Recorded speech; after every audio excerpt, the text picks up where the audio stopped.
Gen Z amesimama kwa court, akasimamisha a court process ikiendelea, a court proceeding ikiendelea. Akaambia court, you will have to side with the truth because the DCI and the police are lying about the whereabouts of a kid who was arrested. Wacha nikuambie, court imesimama. Court imesimamishwa kwanza.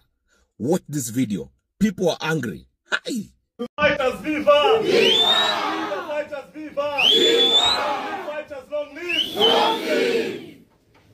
Bruno must go! Bruno must go!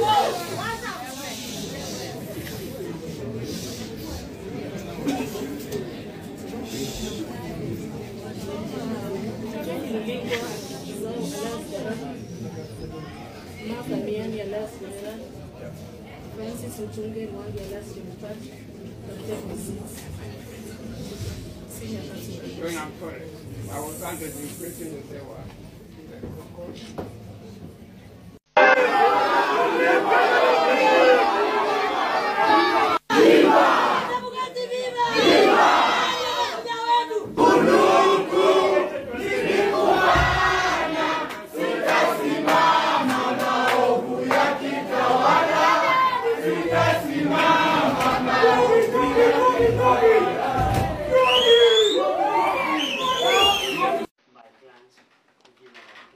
Enough with the lies.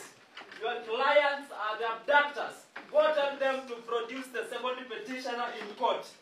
Enough with the lies. You must stop the abductions. You must stop extrajudicial killings. We will not come here to listen to your stories. You have abducted someone. His family is crying, and you are here telling us stories. Enough is enough. Instead of producing them to court, they come here to start telling us stories about, I don't know, my client did this. Your client what? Then what are we supposed to do? If the people who are supposed to protect us have turned out to be the greatest threat to our security.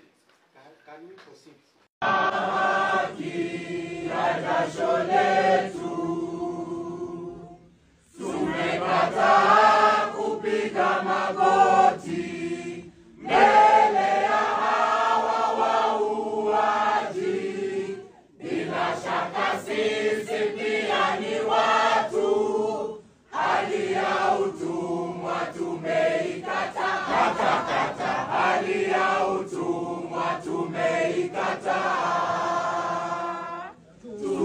Tutanyakuwa mashamba yetu, tupiganie uhuru wetu, tuikomboe elimu yetu, utamaduni na viwanda vyetu, tukomboe utamaduni na viwanda vyetu.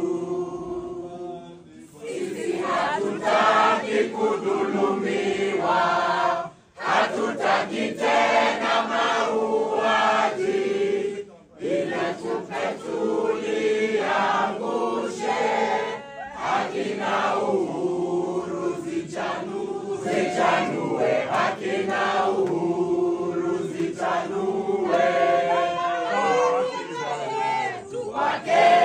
Wakenya, katiba yetu Wakenya.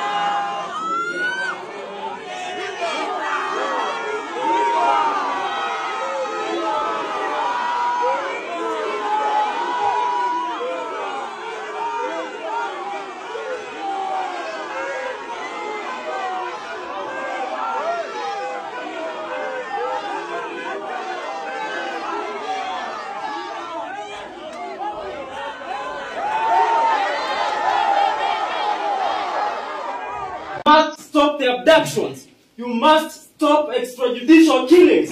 We will not come here to listen to your stories. You have abducted someone. His family is crying, and you are here telling us stories. Enough is enough. Extrajudicial killings and disappearances must end now. We must stop this madness. We must stop these evil things you are doing to us. It is not right to abduct someone and not present them to court.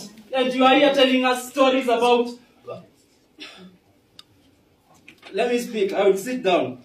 This is not right Why should they abduct someone and instead of producing them to court, they come here to start telling us stories about, I don't know, my client did this. Your client what? Then what are we supposed to do? If the people who are supposed to protect us have turned out to be the greatest threat to our security,